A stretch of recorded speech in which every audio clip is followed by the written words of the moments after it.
Rikki-Tikki-Tavi. At the hole where he went in, Red Eye called to Wrinkle Skin, "Hear what little Red Eye saith, Nag, come up and dance with Death. Eye to eye and head to head, keep the measure, Nag. This shall end when one is dead, at thy pleasure, Nag. Turn for turn and twist for twist, run and hide thee, Nag. Ha, the hooded Death has missed, woe betide thee, Nag." This is the story of the great war that Rikki-Tikki-Tavi fought single-handed through the bathrooms of the big bungalow in Seagully Cantonment. Darzee the tailor bird helped him, and Chuchundra the muskrat, who never comes out into the middle of the floor, but always creeps round by the wall, gave him advice, but Rikki-Tikki did the real fighting. He was a mongoose, rather like a little cat in his fur and his tail, but quite like a weasel in his head and his habits. His eyes, at the end of his restless nose, were pink. He could scratch himself anywhere he pleased with any leg, front or back, that he chose to use. He could fluff up his tail till it looked like a bottle brush, and his war cry as he scuttled through the long grass was, "Rick-tick-ticky-tick-chick." One day a high summer flood washed him out of the burrow where he lived with his father and mother, and carried him kicking and clucking down a roadside ditch. He found a little wisp of grass floating there, and clung to it till he lost his senses. When he revived, he was lying in the hot sun on the middle of a garden path, very draggled indeed, and a small boy was saying, "Here's a dead mongoose, let's have a funeral." "No," said his mother, "let's take him in and dry him, perhaps he isn't really dead." They took him into the house, and a big man picked him up between his fingers and thumb, and said he was not dead but half choked. So they wrapped him in cotton wool and warmed him over a little fire, and he opened his eyes and sneezed. "Now," said the big man, he was an Englishman who had just moved into the bungalow, "don't frighten him, and we'll see what he'll do." It is the hardest thing in the world to frighten a mongoose, because he is eaten up from nose to tail with curiosity. The motto of all the mongoose family is, "Run and find out," and Rikki-Tikki was a true mongoose. He looked at the cotton wool, decided that it was not good to eat, ran all around the table, sat up and put his fur in order, scratched himself, and jumped on the small boy's shoulder. "Don't be frightened, Teddy," said his father. "That's his way of making friends." "Ouch! He's tickling under my chin," said Teddy. Rikki-Tikki looked down between the boy's collar and neck, snuffed at his ear, and climbed down to the floor, where he sat rubbing his nose. "Good gracious," said Teddy's mother, "and that's a wild creature. I suppose he's so tame because we've been kind to him." "All mongooses are like that," said her husband. "If Teddy doesn't pick him up by the tail or try to put him in a cage, he'll run in and out of the house all day long. Let's give him something to eat." They gave him a little piece of raw meat. Rikki-Tikki liked it immensely, and when it was finished he went out into the veranda and sat in the sunshine and fluffed up his fur to make it dry to the roots. Then he felt better. "There are more things to find out about in this house," he said to himself, "than all my family could find out in all their lives. I shall certainly stay and find out." He spent all that day roaming over the house. He nearly drowned himself in the bathtubs, put his nose into the ink on the writing table, and burned it on the end of a big man's cigar, for he climbed up in the big man's lap to see how writing was done. At nightfall he ran into Teddy's nursery to watch how kerosene lamps were lighted, and when Teddy went to bed, Rikki-Tikki climbed up too. But he was a restless companion because he had to get up and attend to every noise all through the night, and find out what made it. Teddy's mother and father came in, the last thing, to look at their boy, and Rikki-Tikki was awake on the pillow.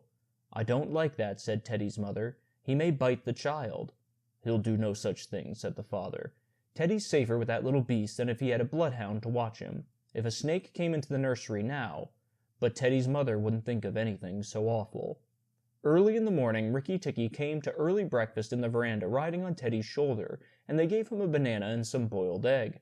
He sat on all their laps one after the other, because every well-brought-up mongoose always hopes to be a house mongoose some day and have rooms to run about in, and Rikki-Tikki's mother, she used to live in the general's house at Seagully, had carefully told Rikki what to do if he ever came across white men. Then Rikki-Tikki went out into the garden to see what was to be seen. It was a large garden, only half cultivated, with bushes as big as summer houses, of Marshall Neil roses, lime and orange trees, clumps of bamboos, and thickets of high grass. Rikki-Tikki licked his lips. "This is a splendid hunting ground," he said, and his tail grew bottle-brushy at the thought of it, and he scuttled up and down the garden, snuffing here and there till he heard very sorrowful voices in a thorn bush. It was Darzee, the tailor bird, and his wife. They had made a beautiful nest by pulling 2 big leaves together and stitching them up the edges with fibers, and had filled the hollow with cotton and downy fluff. The nest swayed to and fro, and they sat on the rim and cried. "What's the matter?" asked Rikki-Tikki. "We are very miserable," said Darzee. "One of our babies fell out of the nest yesterday, and Nag ate him." Said Rikki-Tikki. "That is very sad, but I'm a stranger here. Who is Nag?" Darzee and his wife only cowered down in the nest without answering, for far from the thick grass at the foot of the bush there came a low hiss, a horrid cold sound that made Rikki-Tikki jump back 2 feet clear. Then inch by inch out of the grass rose up the head and spread hood of a Nag, the big black cobra, and he was 5 feet long from tongue to tail. When he had lifted 1/3 of himself clear of the ground, he swayed balancing to and fro exactly as a dandelion tuft balances in the wind, and he looked at Rikki-Tikki with the wicked snake's eyes that never changed their expression, whatever the snake may be thinking of.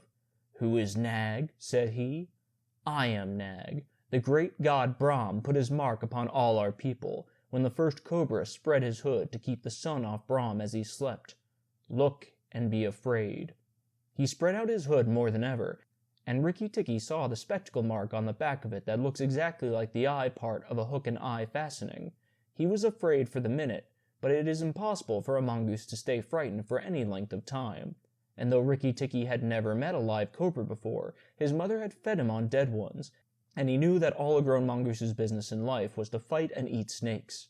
Nag knew that too, and at the bottom of his cold heart, he was afraid.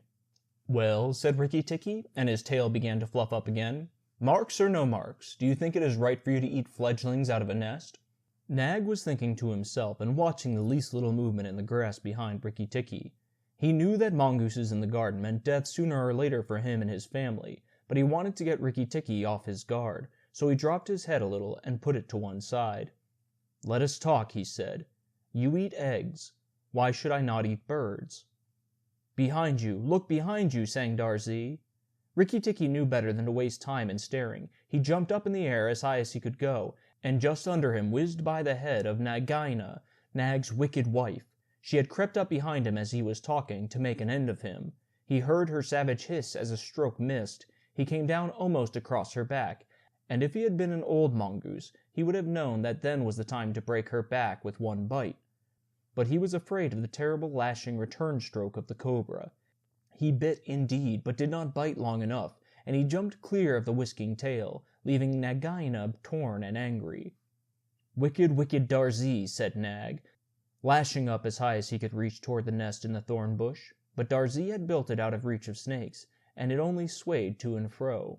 Rikki-Tikki felt his eyes growing red and hot. When a mongoose's eyes grow red, he is angry, and he sat back on his tail and hind legs like a little kangaroo, and looked all around him, and chattered with rage. But Nag and Nagaina had disappeared into the grass. When a snake misses its stroke, it never says anything or gives any sign of what it means to do next. Rikki-Tikki did not care to follow them, for he did not feel sure that he could manage 2 snakes at once, so he trotted off to the gravel path near the house and sat down to think. It was a serious matter for him. If you read the old books of natural history, you will find that they say when the mongoose fights the snake and happens to get bitten, he runs off and eats some herb that cures him. That is not true. The victory is only a matter of quickness of eye and quickness of foot. Snakes blow against mongooses jump, and as no eye can follow the motion of a snake's head when it strikes, this makes things much more wonderful than any magic herb. Rikki-Tikki knew he was a young mongoose, and it made him all the more pleased to think that he had managed to escape a blow from behind. It gave him confidence in himself, and when Teddy came running down the path, Rikki-Tikki was ready to be petted. But just as Teddy was stooping, something wriggled a little in the dust, and a tiny voice said, "Be careful, I am Death." It was Karate, the dusty brown snakeling that lies for choice on the dusty earth, and his bite is as dangerous as the cobra's, but he is so small that nobody thinks of him, and so he does the more harm to people. Rikki-Tikki's eyes grew red again, and he danced up to Karate, with a peculiar rocking, swaying motion that he had inherited from his family. It looks very funny, but it is so perfectly balanced a gait that you can fly off from it at any angle you please, and in dealing with snakes this is an advantage. If Rikki-Tikki had only known, he was doing a much more dangerous thing than fighting Nag, for Karate is so small, he can turn so quickly, that unless Rikki bit him close to the back of the head, he would get the return stroke in his eye or his lip. But Rikki did not know. His eyes were all red, and he rocked back and forth, looking for a good place to hold. Karate struck out. Rikki jumped sideways and tried to run in, but the wicked little dusty gray head lashed within a fraction of his shoulder, and he had to jump over the body, and the head followed his heels close. Teddy shouted to the house, "Oh, look here! Our mongoose is killing a snake!"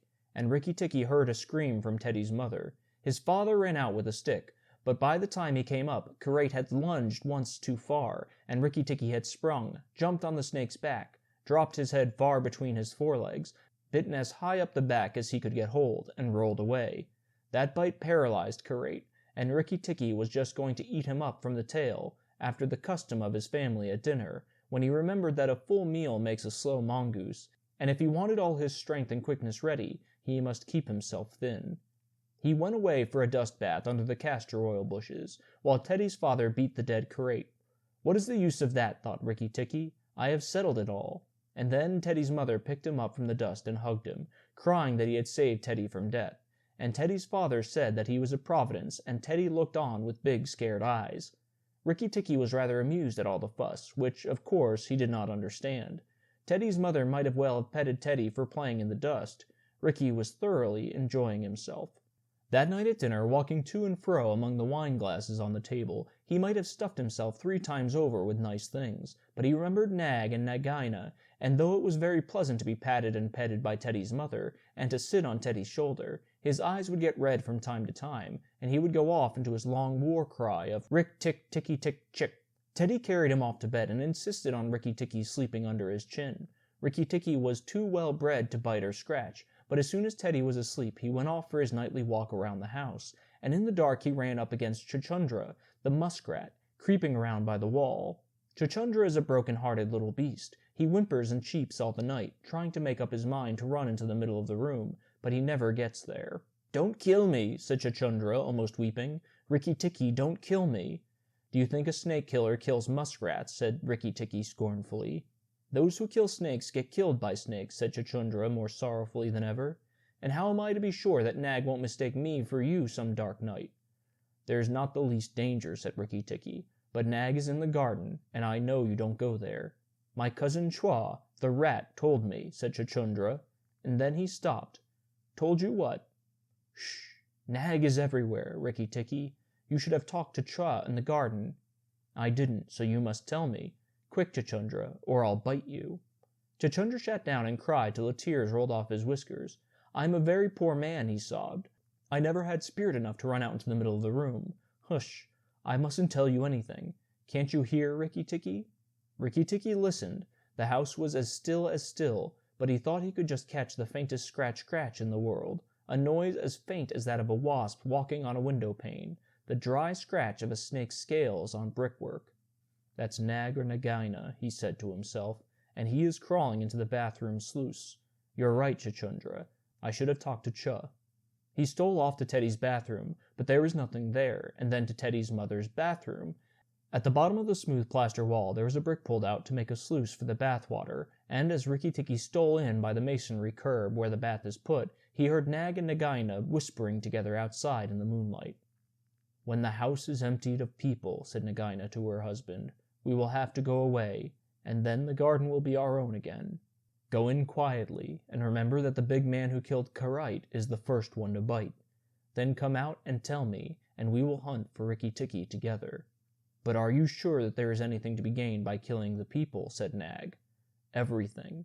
When there were no people in the bungalow, did we have any mongoose in the garden? So long as the bungalow is empty, we are king and queen of the garden. And remember that as soon as our eggs in the melon bed hatch, as they may tomorrow, our children will need room and quiet." "I had not thought of that," said Nag. "I will go, but there is no need that we should hunt for Rikki-Tikki afterward. I will kill the big man and his wife, and the child if I can, and come away quietly.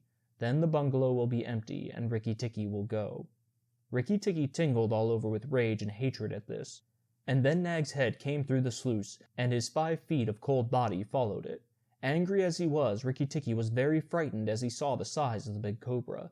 Nag coiled himself up, raised his head, and looked into the bathroom in the dark, and Rikki could see his eyes glitter. Now if I kill him here, Nagaina will know, and if I fight him on the open floor, the odds are in his favor. What am I to do? Said Rikki-Tikki-Tavi. Nag waved to and fro, and then Rikki-Tikki heard him drinking from the biggest water jar that was used to fill the bath. That is good, said the snake. Now when Karite was killed, the big man had a stick. He may have had that stick still, but when he comes in to bathe in the morning he will not have a stick. I shall wait here till he comes. Nagaina, do you hear me? I shall wait here in the cool till daytime. There was no answer from outside, so Rikki-Tikki knew Nagaina had gone away. Nag coiled himself down, coil by coil, round the bulge at the bottom of the water jar, and Rikki-Tikki stayed there still as death. After an hour he began to move, muscle by muscle, toward the jar. Nag was asleep, and Rikki-Tikki looked at his big back, wondering which would be the best place for a good hold. If I don't break his back at the first jump, said Rikki, he can still fight. And if he fights, oh Rikki. He looked at the thickness of the neck below the hood, but that was too much for him, and a bite near the tail would only make Nag savage. It must be the head, he said at last, the head above the hood, and when I am once there, I must not let go. Then he jumped. The head was lying a little clear of the water jug, under the curve of it, and, as his teeth met, Rikki braced his back against the bulge of the red earthenware to hold down the head. This gave him just 1 second's purchase, and he made the most of it. Then he was battered to and fro as a rat is shaken by a dog, to and fro on the floor, up and down, and around in great circles, but his eyes were red, and he held on as the body cart-whipped over the floor, upsetting the tin dipper and the soap dish and the flesh brush, and banged against the tin side of the bath. As he held his closed jaws tighter and tighter, for he made sure he would be banged to death, and, for the honor of his family, he preferred to be found with his teeth locked. He was dizzy, aching, and felt shaken to pieces when something went off like a thunderclap just behind him. A hot wind knocked him senseless, and a red fire singed his fur. The big man had been wakened by the noise, and had fired both barrels of a shotgun into Nag just behind the hood. Rikki-Tikki held on with his eyes shut, for now he was quite sure he was dead. But the head did not move, and the big man picked him up and said, "It's the mongoose again, Alice. The little chap has saved our lives now." Then Teddy's mother came in with a very white face, and saw what was left of Nag, and Rikki-Tikki dragged himself to Teddy's bedroom and spent half the rest of the night shaking himself tenderly to find out whether he was really broken into 40 pieces, as he fancied. When morning came he was very stiff, but well pleased with his doings. Now I have Nagaina to settle with, and she will be worse than 5 Nags, and there's no knowing when the eggs she spoke of will hatch. Goodness, I must go and see Darzee, he said. Without waiting for breakfast, Rikki-Tikki ran to the thorn bush where Darzee was singing a song of triumph at the top of his voice. The news of Nag's death was all over the garden, for the sweeper had thrown the body on the rubbish heap. "Oh, you stupid tuft of feathers," said Rikki-Tikki angrily. "Is this the time to sing?" "Nag is dead, is dead, is dead," sang Darzee. "The valiant Rikki-Tikki caught him by the head and held fast. The big man brought the bang stick, and Nag fell in 2 pieces. He will never eat my babies again." "All that's true enough, but where's Nagaina?" said Rikki-Tikki, looking carefully round him. "Nagaina came into the bathroom sluice and called for Nag," Darzee went on, "and Nag came out on the end of a stick. The sweeper picked him up on the end of the stick and threw him upon the rubbish heap. Let us sing about the red-eyed Rikki-Tikki," and Darzee filled his throat and sang. "If I could get up to your nest, I'd roll your babies out," said Rikki-Tikki. "You don't know when to do the right thing at the right time. You're safe enough in your nest there, but it's war for me down here. Stop singing a minute, Darzee." "For the great, the beautiful Rikki-Tikki's sake, I will stop," said Darzee. "What is it, O killer of the terrible Nag?" "Where's Nagaina?" for the 3rd time. "On the rubbish heap by the stables, mourning for Nag. Great is Rikki-Tikki with the white teeth." "Bother my white teeth. Have you ever heard where she keeps her eggs?" "In the melon bed, on the end nearest the wall, where the sun strikes nearly all day. She hid them there weeks ago." "And you never thought it worth while to tell me? The end nearest the wall, you said. Rikki-Tikki, you are not going to eat her eggs." "Not exactly. No, not eat exactly, no. Darzee, if you have a grain of sense, you will fly off to the stables and pretend that your wing is broken, and let Nagaina chase you away to this bush. I must get to the melon bed, and if I went there now, she'd see me." Darzee was a feather-brained little fellow, who could never hold more than one idea at a time in his head. And just because he knew that Nagaina's children were born in eggs like his own, he didn't think at first that it was fair to kill them. But his wife was a sensible bird, and she knew that cobras' eggs meant young cobras later on. So she flew off from the nest and left Darzee to keep the babies warm and continue his song about the death of Nag. Darzee was very like a man in some ways. She fluttered in front of Nagaina by the rubbish heap and cried out, "Oh, my wing is broken! The boy in the house threw a stone at me and broke it." Then she fluttered more desperately than ever. Nagaina lifted her head and hissed, "You warned Rikki-Tikki when I would have killed him. Indeed and truly, you've chosen a bad place to be lame in." And she moved towards Darzee's wife, slipping along over the dust. "The boy broke it with a stone," shrieked Darzee's wife. "Well, it may be some consolation to you when you're dead to know that I shall settle accounts with the boy. My husband lies on the rubbish heap this morning, but before night the boy in the house will lie very still. What is the use of running away? I am sure to catch you, little fool. Look at me." Darzee's wife knew better than to do that, for a bird who looks at a snake's eyes gets so frightened that she cannot move. Darzee's wife fluttered on, piping sorrowfully and never leaving the ground, and Nagaina quickened her pace. Rikki-Tikki heard them going up the path from the stables, and he raced for the end of the melon patch near the wall. There, in the warm litter above the melons, very cunningly hidden, he found 25 eggs, about the size of a bantam's eggs, but with whitish skin instead of a shell. "I was not a day too soon," he said, for he could see the baby cobras curled up inside the skin, and he knew that the minute they were hatched they would kill a man or a mongoose. He bit off the tops of the eggs as fast as he could, taking care to crush the young cobras, and turned over the litter from time to time to see whether he had missed any. At last there were only 3 eggs left, and Rikki-Tikki began to chuckle to himself when he heard Darzee's wife screaming, "Rikki-Tikki, I led Nagaina toward the house, and she has gone into the veranda, and oh, come quickly, she means killing." Rikki-Tikki smashed 2 eggs and tumbled backward down the melon bed, with a 3rd egg in his mouth, and scuttled to the veranda as hard as he could put foot to the ground. Teddy and his mother and father were there at early breakfast, but Rikki-Tikki saw that they were not eating anything, for they sat stone still and their faces were white. Nagaina was coiled up on the matting by Teddy's chair, within easy striking distance of Teddy's bare leg, and she was swaying to and fro, singing a song of triumph. "Son of the big man that killed Nag," she hissed, "stay still, I am not ready yet. Wait a little, keep very still, all 3 of you. If you move, I strike, and if you do not move, I strike. O foolish people who killed my Nag." Teddy's eyes were fixed on his father, and all his father could do was whisper, "Sit still, Teddy, you mustn't move. Teddy, keep still." Then Rikki-Tikki came up and cried, "Turn round, Nagaina, turn and fight." "All in good time," said she, without moving her eyes. "I will settle my account with you presently.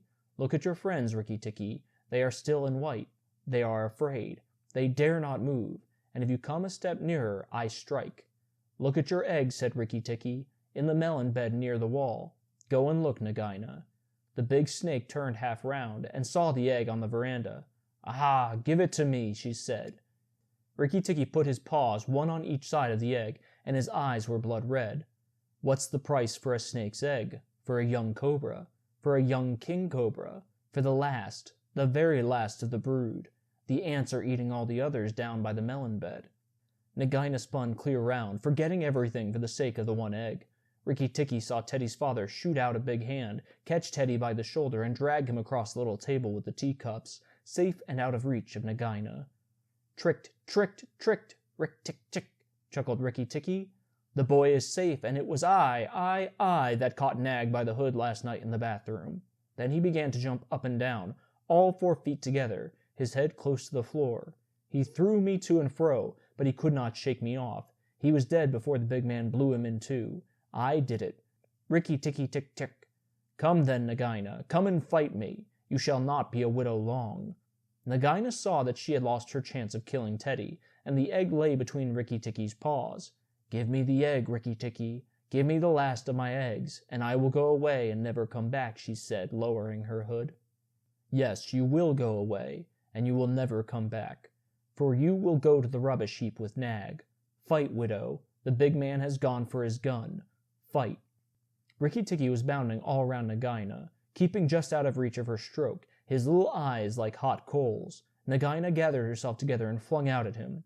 Rikki-Tikki jumped up and backwards. Again and again she struck, and each time her head came with a whack on the matting of the veranda, and she gathered herself together like a watch spring. Then Rikki-Tikki danced in a circle to get behind her, and Nagaina spun round to keep her head to his head, so that the rustle of her tail on the matting sounded like dry leaves blown along by the wind. He had forgotten the egg. It still lay on the veranda, and Nagaina came nearer and nearer to it, till at last, when Rikki-Tikki was drawing breath, she caught it in her mouth, turned to the veranda steps, and flew like an arrow down the path, with Rikki-Tikki behind her. When the cobra runs for her life, she goes like a whiplash flicked across a horse's neck. Rikki-Tikki knew that he must catch her, for all the trouble would begin again. She headed straight for the long grass by the thorn bush, and as he was running, Rikki-Tikki heard Darzee singing his foolish little song of triumph. But Darzee's wife was wiser. She flew off her nest as Nagaina came along, and flapped her wings about Nagaina's head. If Darzee had helped, they might have turned her, but Nagaina only lowered her hood and went on. Still, the instant's delay brought Rikki-Tikki up to her, and as she plunged into the rat hole where she and Nag used to live, his little white teeth were clenched on her tail, and he went down with her. And very few mongooses, however wise and old they may be, care to follow a cobra into its hole. And Rikki-Tikki never knew when it might open out and give Nagaina room to turn and strike at him. He held on savagely, and stuck out his feet to act as brakes on the dark slope of the hot, moist earth. Then the grass by the mouth of the hole stopped waving, and Darzee said, "It is all over with Rikki-Tikki. We must sing his death song. Valiant Rikki-Tikki is dead, for Nagaina will surely kill him underground."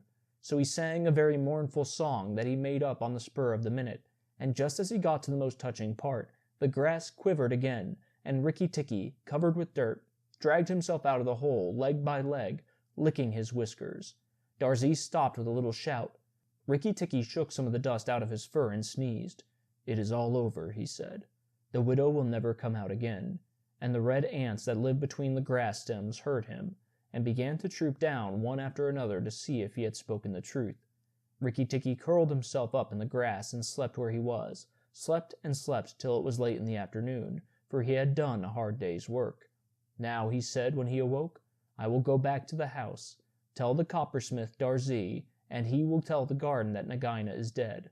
The coppersmith is a bird who makes a noise exactly like the beating of a little hammer on a copper pot, and the reason he is always making it is because he is the town crier to every Indian garden, and tells all the news to everybody who cares to listen. As Rikki-Tikki went up the path, he heard his attention notes like a tiny dinner gong, and then the steady ding-dong-talk. "Nag is dead, dong. Nagaina is dead, ding-dong-talk." That set all the birds in the garden singing, and the frogs croaking, for Nag and Nagaina used to eat frogs as well as little birds. When Rikki got to the house, Teddy and Teddy's mother, she looked very white still, for she had been fainting, and Teddy's father came out and almost cried over him. And that night he ate all that was given to him until he could eat no more, and went to bed on Teddy's shoulder, where Teddy's mother saw him when she came to look late at night. "He saved our lives and Teddy's life," she said to her husband. "Just think, he saved all our lives." Rikki-Tikki woke up with a jump, for the mongooses are light sleepers. "Oh, it's you," said he. "What are you bothering for? All the cobras are dead, and if they weren't, I'm here." Rikki-Tikki had a right to be proud of himself, but he did not grow too proud, and he kept a garden as a mongoose should keep it, with tooth and jump and spring and bite, till never a cobra dared show its head inside the walls.